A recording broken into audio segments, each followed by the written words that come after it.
자, 오늘은 이제 제자입니까 시간, 우리 15번째 시간으로서 오늘 교회 하나됨에 대하여 여러분들께 좀 말씀을 드리고자 합니다. 요한복음 17장에 보면은 우리 주님의 소위 그 대제사장적 기도가 등장합니다. 여러분, 요한복음 17장에서 주님이 드리셨던 그 기도의 현장은 어떤 현장이냐면, 주님이 불과 죽으시기 며칠 전의 기도예요. 당신은 당신의 죽음을 알고 계셨죠. 여러분, 그러면 사람으로 오신 그 예수님께서 죽음 앞에 서서 얼마나 간절한 마음이 드셨고 얼마나 기도를 올릴 때 하고 싶으셨던 것이 많으셨을까요? 우리 성부 하나님 앞에 드리고 싶은 말씀들이 많으셨겠죠. 그런데 제자들과 사도들을 위한 기도를 할 때 우리 주님께서 핵심으로 빼놓지 않으셨던 내용 중에 하나가 뭐냐면, 이렇게 주님께서 기도를 하셨습니다. 사도들을 위한 기도를 할 때 제가 읽어드릴게요. 우리와 같이, 자, 우리가 누굽니까? 성자와 성부와 같이, 우리와 같이 그들도 하나가 되게 하옵소서. 예, 놀라워요. 저는 이 기도가 이 시점에서 나왔다는 점에서 사도들의 하나됨이라고 하는 주제가, 사도들이라고 하는 것은 또 교회의 모태인 거 아니겠습니까? 교회의 하나됨이라고 하는 주제가 주님이 죽으시기 직전에 기도를 올리셨을 정도로 굉장히 중차대한 문제였다라고 하는 사실이에요. 교회의 하나됨. 그래서 우리는 흔히 교회의 하나됨을 어떻게 생각을 하냐면, 우리 어렸을 때 야, 친구끼리 싸우지 마, 싸운 건 나쁜 거야, 이런 정도의 느낌으로 가져지기가 쉬운데, 오늘 주님께서 우리에게 주고 있는, 이제 오늘 말씀으로도 이제 그것이 이제 몇 차례 이제 등장하게 될 텐데, 주님이 죽으시기 직전에 당신의 기도의 핵심에 사도들이 하나 되기를 원하는 기도를 성부 아버지께 올리셨을 정도로 이 교회의 하나됨, 사도들의 하나됨, 특별히 지금과 같이 고난의 터널을 지나고 있을 때 이 교회의 하나됨이라고 하는 주제는 굉장히 중차대한 문제였다, 이렇게 볼 수 있는 겁니다. 자, 교회의 하나됨, 여러분 어떻게 생각되십니까? 특별히 신약교회라고 하는 것은요, 이 교회의 구조 자체가 사실은 하나 되기가 굉장히 어려운 구조를 가지고 있습니다. 신약교회 자체가. 왜냐하면 구약교회 같은 경우는, 여러분 생각을 한번 해보십시오. 구약은 이스라엘이라는 나라를 통해서 교회의 모델을 보이셨습니다. 그런데 이스라엘이라고 하는 나라는 주로, 좀 쉽게 이야기를 하자면, 중앙 중심적이었습니다. 중앙 집권적이었었어요. 그래서 예배하기 위해서는 예루살렘으로 모여서 백성들이 제물을 다 가지고 와서 거기서 제물을 드리고 제사장이 대신 하나님 앞에 예배를 올리는 그런 형태였었습니다. 그래서 예배 드릴 곳을 중앙 성소에 정해 놓으셨었죠. 신명기서가 이에 대해서 아주 분명히 말해놓고 있는데, 그래서 1년에 몇 차례씩 이스라엘 성인 남자라고 한다면 누구나 다 와서 예배를 올려야 되는 그런 상황이었던 겁니다. 그래서 이것을 어떤 분은 이런 의미에서 소위 구약이 어떤 특징을 가지고 있냐, 이것을, 구약은 소위 그 수렴성을 가지고 있다는 겁니다. 한 곳으로 모인다는 거예요. 그래서 이것을 영어로 표현을 하자면 come structure다. 이것을 뭐 번역을 하기가 좀 애매하더라고요. 이제 와라는 거죠. come. 이렇게 오라는 구조를 가지고 있는 것이 바로 이 구약의 이 구조이다. 그래서 come structure다. 이런 이야기를 하더라고요. 자, 그런데 신약교회는 좀 다르죠. 본질은 같아요. 거기서 성령이 우리의 주권자가 되시고 하나님이 우리의 머리가 되신다는 점은 동일하지만 약간의 구조가 다릅니다. 여러분, 신약교회는 어떻게 생겨나게 되어졌습니까? 신약교회의 특징은 지역적으로 분산되어져 있는 것이 특징이에요. 예수께서 오심으로 말미암아서 성령이 임재하고 성령의 은혜를 받은 사람들이 지역으로 가서 교회를 세우고, 그래서 흔히 이 종암제일교회도 그렇고 모든 교회는 사실상 흔히 지교회라고 부릅니다. 지교회. 이 말의 뜻은 뭐냐면 지역교회, 로컬 처치라는 뜻을 가지고 있어요. 지역에 가서 성령의 은혜를 받은 저와 같은 사람들이, 여러분들이 그 지역에 가서 이 종암동에 와서 교회를 세운 거예요. 교회를 설립한 겁니다. 최초의 교회의 창립은 사도행전 2장이죠. 교회가 거기서 창립되어지고 성령의 은혜를 받은 사람들이 2000년 동안 수많은 교회들을 각 지역에 흩어져서 교단은 다를 수 있겠으나 그 지역의 교회를 세우는 그런 형태를 가지고 있는 것이 바로 지역교회라고 하는 이름 속에 담겨져 있는 뜻인 거란 말이죠. 그래서 신약교회는 어떤 특징을 가지고 있냐면 소위 확산성을 가지고 있습니다. 계속 신약교회는 지역으로 흩어집니다. 계속 흩어져요. 그래서 구약교회가 come structure라고 했다면, 신약교회는 그래서 어떤 학자의 표현에 의하면 go structure다. 가서 교회를 세우고 지교회를 이루어내고 하는 이런 뜻을 가지고 있단 말이죠. 그래서 흩어져서 사람들을 모아서 교회를 이루어 간다는 의미에서 이제 예배를 드리기 위해서 우리는 다시 예루살렘으로 전혀 갈 필요가 없습니다. 예루살렘은 그 영적인 상징으로 그의 역할은 종말을 고했어요. 더 이상 이스라엘이라고 하는 나라는 특별한 나라는 아니에요. 그렇죠? 그들의 역사를 우리가 공부할 필요는 있겠으나 더 이상 특별하지는 않습니다. 이제 어디가 특별한 거예요? 그 이스라엘의 예루살렘으로 상징되어졌던 우리 종암제일교회, 이게 중요한 거라고. 이게 지역으로 흩어져서 거기서 다양한 모습을 보이고, 그래서 지교회마다 어떻습니까? 모양이 다 달라요. 다 다릅니다.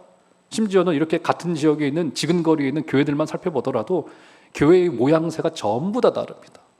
또 서울은 구별로도 이 성북구와 강남구와 저기 도봉구가 이게 또 구마다의 또 다른 점들이 있고요. 왜 다를 수밖에 없죠? 그 지역을 섬겨야 되기 때문에. 다른 모습들, 다양성을 가지고 있는 것이 신약교회의 특징이고, 구약교회가 율법을 통해서 하나로 모여지고 거기서 하나의 율법을 이렇게 내려보내 주었던 그런 모습을 가지고 있었다면, 신약교회는 다양한 모습을 가지고 있는 것이 특징입니다. 성령이 주신 은혜요. 그런데 문제가 뭐냐면 바로 하나됨에서 문제가 생겨나게 되어집니다. 신약교회의 특징은 이 다양성에 있어요. 사람들도 다양하고요. 기호도 다양하고요. 그리고 이제 현대사회에 들어오면서 이 민주화 시대에, 자본주의 시대에 접어들면서 이제 교회는 수많은 다양한 사람들과 다양한 사상을 가지고 있는 사람들과 다양한 기호를 가지고 있는 사람들을 담아내야 될 숙제를 교회가 안게 되어졌습니다. 근데 문제는 뭐냐면 성경은 지속적으로 우리에게 강조하고 있는 바는, 그럼에도 불구하고 교회는 오늘 예수님의 대제사장적 기도에서도 말씀하셨던 바와 같이 교회는 하나됨이라고 하는 굉장히 중요한 숙제는 늘 절대적으로 가지고 있는 문제라고 하는 사실이 우리에게 굉장히 도전적일 수 있고 우리에게 굉장한 과제일 수 있다라고 하는 사실입니다. 그래서 과연 무엇으로 교회가 하나 될 수 있을 것인가? 천주교회는 어떻게 합니까? 천주교회는 교황이라고 하는 권위자를 세워서 그를 중심으로 하나 되게 만듭니다. 그렇죠? 유대인들은 지금도 여전히 유대교를 통하여서 할례나 안식일 등 그들의 절기를 지켜가는 것으로, 율법을 준수해가는 것으로 그들이 동일한 모양새를 가지고 가는 거예요. 기업과도 같은 단체는 어떻습니까? 아무리 기업이 도덕이나 윤리를 말한다 하더라도 기업은 여전히 돈에 의해서 움직여지는, 돈이 아니고서는 모여지질 않습니다. 그렇죠? 이게 나름대로 모든 단체들은 하나 되는 하나의 그 철학과 그 특징들을 가지고 있는 것이 사실이에요. 자, 과연 교회는 무엇으로 하나가 될 수 있을까? 자, 오늘 우리가 읽었던 이 빌립보 교회 안에는 먼저 하나됨의 문제를 말하기 전에 하나 되지 못하는 문제들이 그들 가운데 있었습니다. 자, 한번 볼까요? 자, 본문 3절을 가보시면 자, 이런 이야기를 합니다. 아마 우리 여기 계신 안수 집사님들 한번 큰 소리로 저와 같이 3절 읽어주시겠습니다. 시작.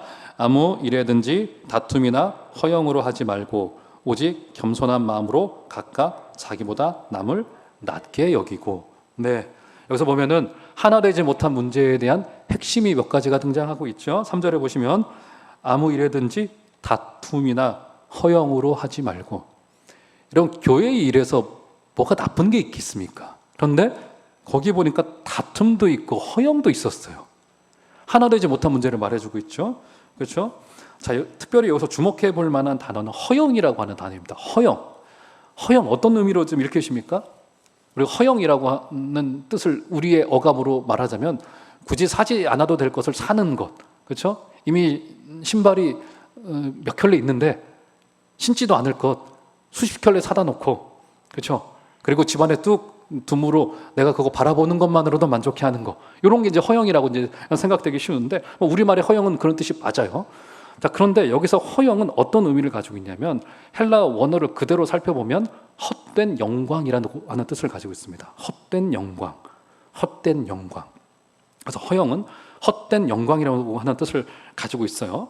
그리고 주목할 점은 3절에서 이 허영을 한번 보시겠어요? 아무 일에든지 다툼이나 허영으로 하지 말고 오직 겸손한 마음으로 각각 자기보다 남을 낮게 여기라. 그러니까 다툼과 허영과 대척점에 있는 것으로 겸손을 놓고 있어요. 자, 이 점이 굉장히 중요합니다. 지금 이 철학에서 하나 되지 못한 문제가 발생되어진 겁니다. 지금. 그러니까 여기서 허영이라고 하는 것이 헛된 영광인데, 여러분 영광이라고 하는 단어는 사람을 묘사하는데 한 번도 성경 속에서 사용되지 않았었습니다. 즉 그러니까 여기서 헛된 영광이라고 하는 것이 어떤 뜻을 가지고 있냐면, 하나님께서 받으셔야 될 영광을 하나님께 돌리지 않는 것이 헛된 영광이에요. 그러니까 허영이라고 하는 것이 하나님께 돌아가야 될 그 영광과, 영광이라는 게 뭡니까? 그분을 인정해 드리는 겁니다. 다 교회는 하나님의 것입니다. 이걸 전부 다 하나님이 하셨습니다. 하나님이 박수 받으셔야 될 분이십니다. 이런 것에 대한 인정인 것이죠. 그렇죠? 아무리 교회 안에 뛰어난 사람이 있다 하더라도 사실은 교회가 세워지고 교회가 주님 오실 그날까지 세워져 가는 것은, 아무리 담임 목사가 성산유수로 설교를 하고 무슨 성령의 은사를 받아서 모든 것을 한다 할지라도 사실은 영광 받으실 분이 하나님이시라고 하는 그 인정 가운데 있다라고 하는 말이죠. 무슨 말이 되어집니까? 그래서 허영과 겸손을 대조하고 있는 것에서 우리는 겸손의 정의를 내릴 수 있고, 이 겸손이 있어야지만이 교회가 하나가 될 것이고, 그리고 겸손이 없게 되었던 빌립보 교회가 하나 되지 못한 문제를 겪었는데, 겸손이라는 것이 무엇이냐면 겸양의 미덕이 아니라는 겁니다. 흔히 겸손을, 저 잘 못합니다, 저 능력이 없어요, 저 시키지 말아주세요, 이게 겸손이 아니라는 거예요. 겸손이 뭡니까? 겸손은 헛된 영광을 쫓아가지 않는 것이 겸손한 마음이에요.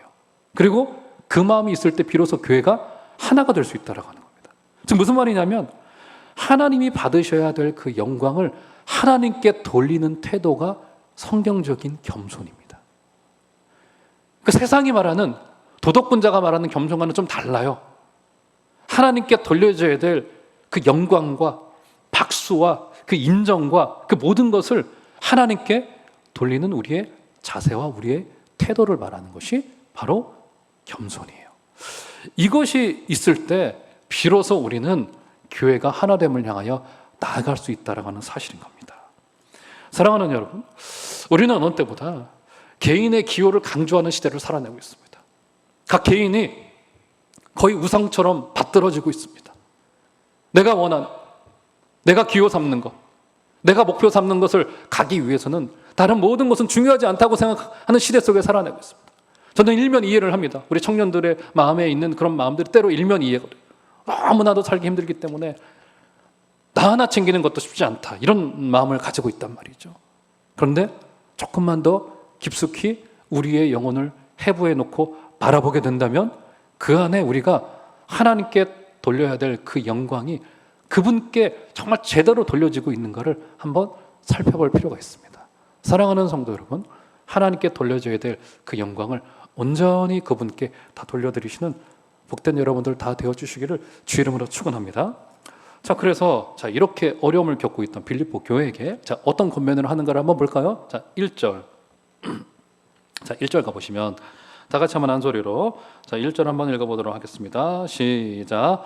그러므로 그리스도 안에 무슨 권면이나 사랑의 무슨 위로나 성령의 무슨 교제나 긍휼이나 자비가 있거든. 네, 그렇죠. 있거든. 2절에 보면 마음을 같이 하라, 하나 되라. 그렇죠. 자, 여기서 보면 이제 사도 바울이 어떤 것을 빌립보 교회에게 제안하고 있냐면, 그리스도 안에 있는 어떤 권면이 있거든 너희는 하나됨으로 나아가라라고 이야기를 해주고 있습니다. 권면이 필요하다는 겁니다. 권면이 뭘까요? 권면. 우리 흔히 권면을, 제가 여러분들 목양실에 불러놓고 집사님 예배 더 잘 나오셔야 됩니다, 이 권면이라고 생각해요. 자, 그런데 여기서 권면이 어떤 뜻을 가지고 있냐면, 이 정도는 알아두시면 좋을 것 같습니다. 헬라 말로 파라클레토스입니다. 파라클레토스. 이 파라클레토스는 요한복음에서 어디에 지칭되어서 활용되어졌냐면, 들어보신 분들 계실 거예요. 파라클레토스는 바로 성령을 지칭하는 보혜사를 말할 때 바로 파라클레토스라고 말했어요. 파라클레토스. 여기서 권면은 단순히 좀 좋은 일 좀 하십시다, 예배 잘 나오십시다, 이렇게 조언을 주고 권면하는 것, 우리말에 그런 어떤 권면을 말한다기보다는 성령이 우리에게 주시는 그 지혜, 그렇죠? 이 지혜의 말, 성령이 주시는 조언, 즉 진리를 지속적으로 가르치고, 바로 복음이 교회 안에서 꾸준하게 선포되어지고 꾸준하게 가르쳐지고 꾸준하게 말씀되어지고 우리의 구원자 되신 예수님이 우리 종암제일교회 가운데에서는 계속 증언되어져야 됩니다. 이게 굉장히 중요합니다. 여러분 한번 생각을 해보십시오. 과연 이렇게 수많은 다양한 사람들이 우리 교회만 하더라도 수백의 사람들이 모여있는 교회인데 다양한 사람들이 모여있는 삶의 수준도 다르죠. 그렇죠? 관심사도 다르죠. 세대의 차이도 있죠. 점점 더 사는 것은 각박해지고 있죠. 과연 무엇으로 교회가 하나가 될 수 있겠습니까? 생각을 해보십시오. 다양한 사람들을 교회가 무엇으로 묶어서 하나 되게 만들 수 있을까요? 그렇죠. 불가능하단 말이죠. 결국 뭡니까? 일하는 자의 열정도 아니에요. 인간적인 조직력도 아니고요. 예전에는 담임 목사를 중심으로 해서 담임 목사를 아버지로 모시면서 담임 목사의 말에 무조건 다 순종하고 하는 그런 시대도 다 지나갔습니다. 이제 그런 시대가 있었어요. 하나님이 저는 우리 한국교회를 그 시대 가운데 그렇게 쓰셨다고 보고 믿습니다. 근데 그것은 지속될 것은 아니었어요. 결국 무엇이 교회를 하나로 묶을 수 있겠습니까? 우리가 알고 있는 복음, 예수님께서 오셔서 이 땅을 구원하기 위하여서 저와 여러분 한 사람 한 사람에게 동일한 사랑과 은혜를 보여주시면서 이리 오라, 이리 오라, 구원의 자리로 오라, 그리고 교회 공동체를 이루어가라.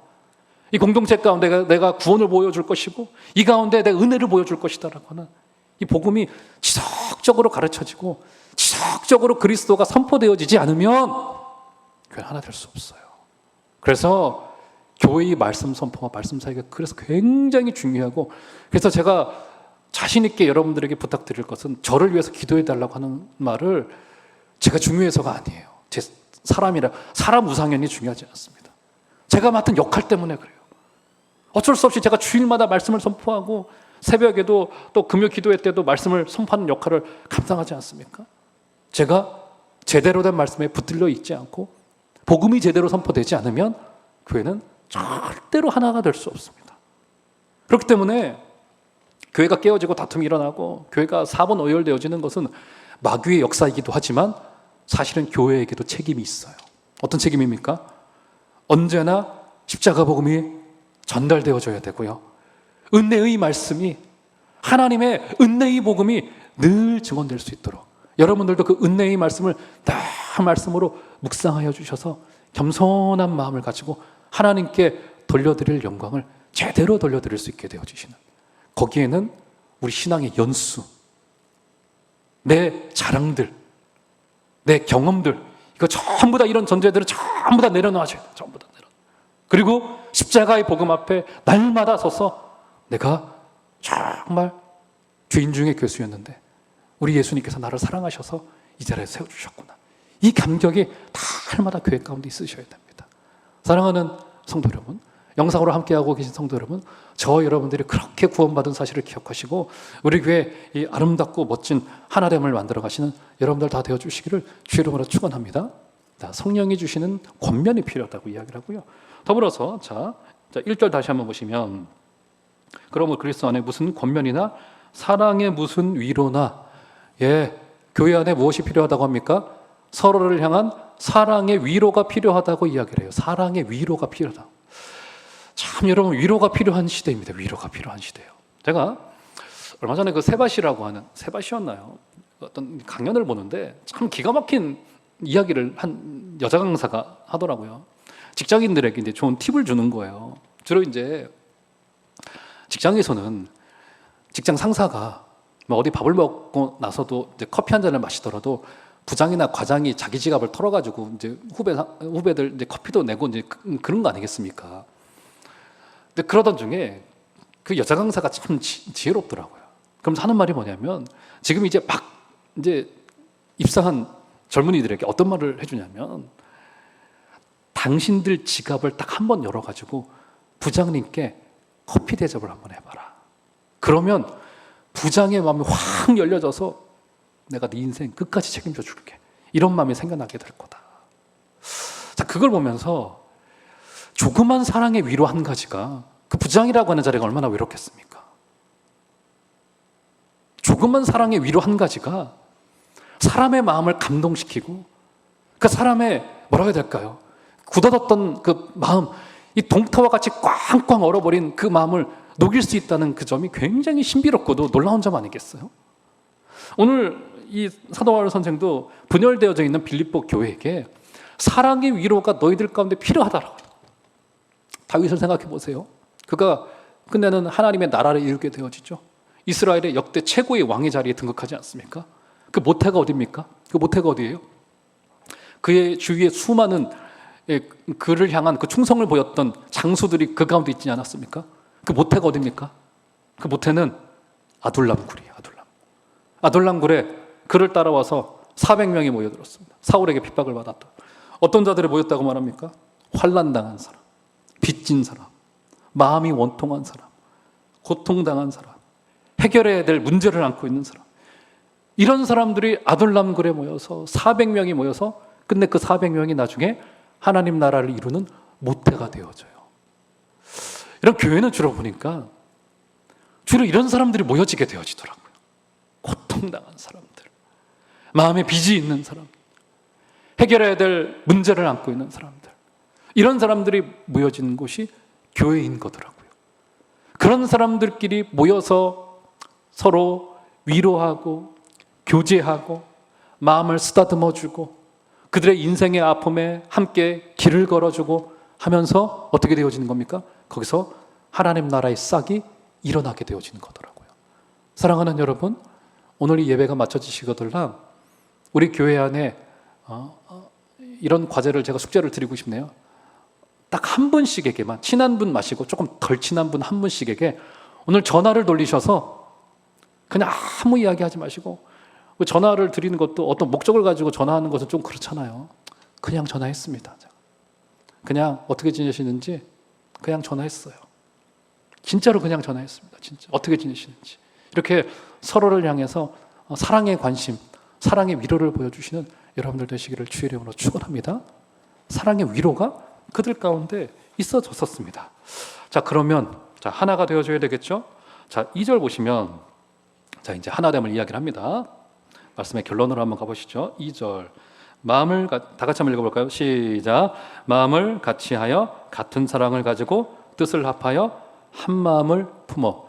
자, 여러분 한번 보세요. 지금 사도 바울이 교회의 하나됨이 얼마나 중요했던지 여기서 4가지의 표현을 동원하여서 교회의 하나됨을 묘사하고 있습니다. 2절 한 절에. 다시 한번 오늘 본문에 더 보시면 2절. 마음을 같이하여 첫 번째. 맞죠? 같은 사랑을 가지고. 두 번째. 뜻을 합하여. 네 번째. 한 마음을 품어. 그러니까 지금 교회의 하나됨이 얼마나 중요한 것인지를 여기서 알 수 있는 거라고요. 그렇죠. 4가지의 이 표현을 동원하여서 사도 바울이 지금 강조하여 교회의 하나됨을 이야기해주고 있는 거라고요. 자, 그 중에서 여기서 여러분, 뜻을 합하여 한 마음을 품어. 자, 이게 이제 여러분 이제 하나가 되어지자. 한 마음을 품자라고 하는 게, 뭐 서로 싸우면 되겠어? 서로 친하게 지내야지. 뭐 친구끼리 친하게 지내야지. 이런 정도의 느낌으로 읽힌단 말이죠. 자, 그런데 그렇진 않아요. 자, 여기서 같은 마음이 된다라고 하는 것은 예수님이 정확히 배고파하는 무리를 보시고 하셨던 말씀과 동일합니다.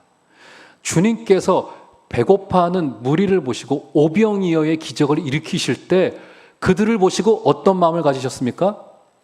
그들을 보시고 불쌍히 여기사 기적을 베풀어 주셨어요. 그렇죠?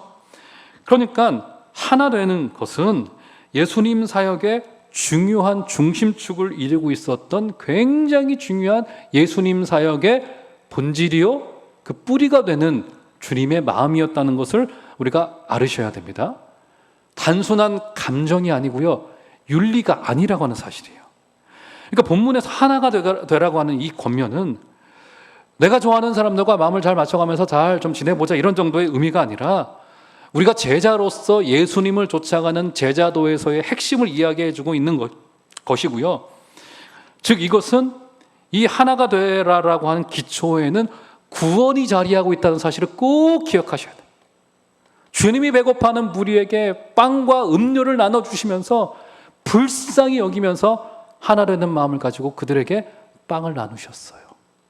그러니까 하나가 되라고 하는 권면은 구원을 이루어 가라라고 하는 굉장히 중요한, 내 기호에 맞게 나는 뭐 이 정도의 수준이니까 마음에 맞는 사람들하고나 잘 지내고 말 거. 이게 아니라는 거예요.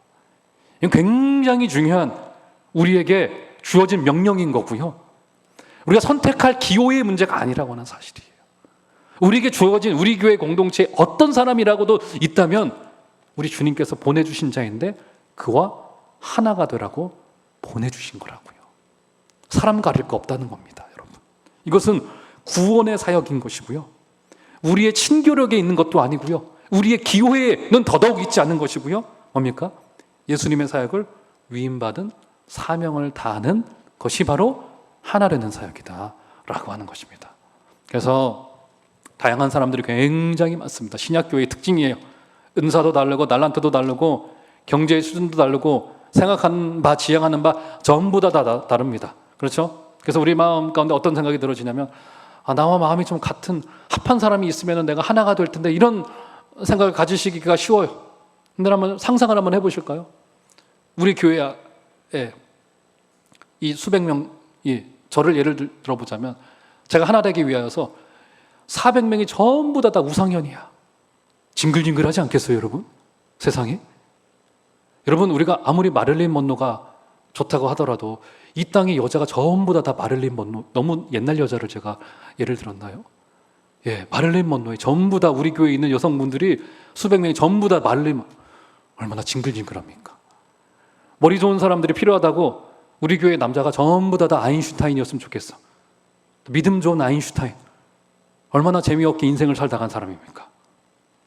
사람은 다 다른 거예요.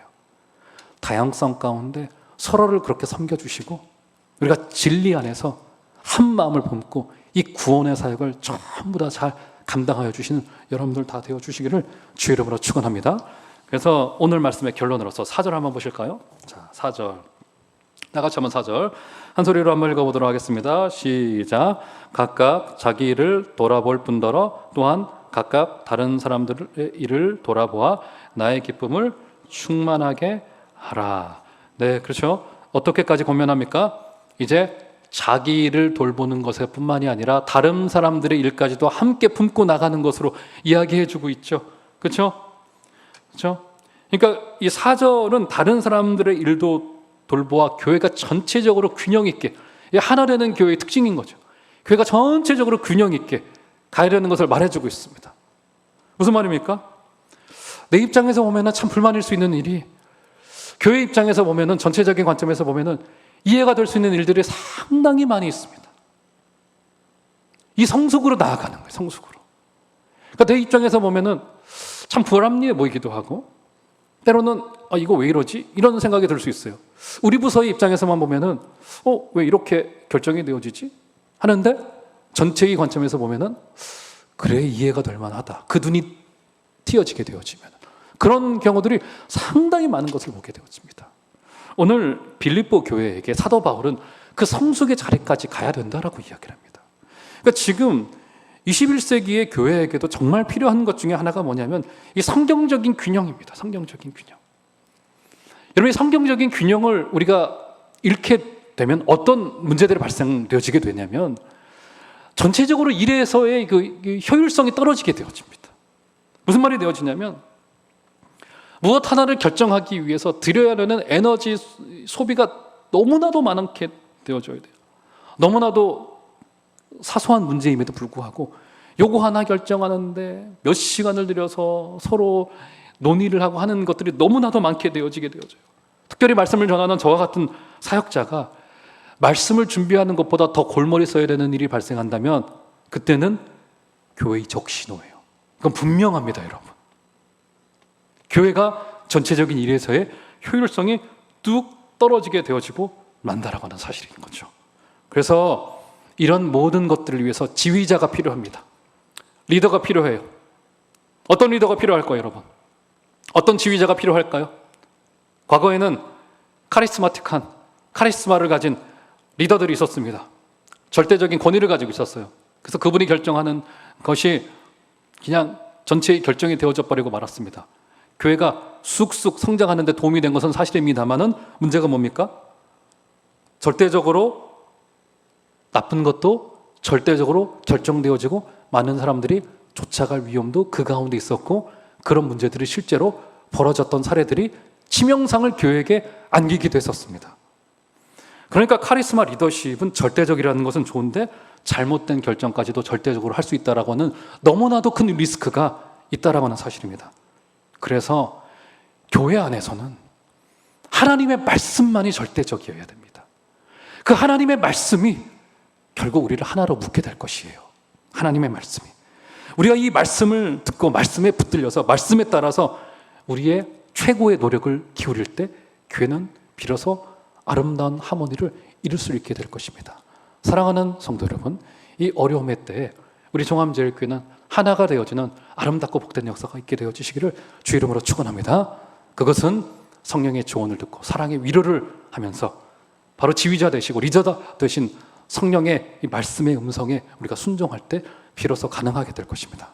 이번 한 주간에도 우리를 구원해내신 복되신 예수 그리스도에 붙들려서 우리 교회를 놓고 꼭 기도하여 주시고 교회 환우들을 놓고도 기도하여 주시고 우리 교회가 아름답게 주님 오실 그날을 향해서 전진하여 갈 수 있도록 여러분 힘써 주시는 복된 여러분들 다 되어 주시기를 주의 이름으로 축원합니다.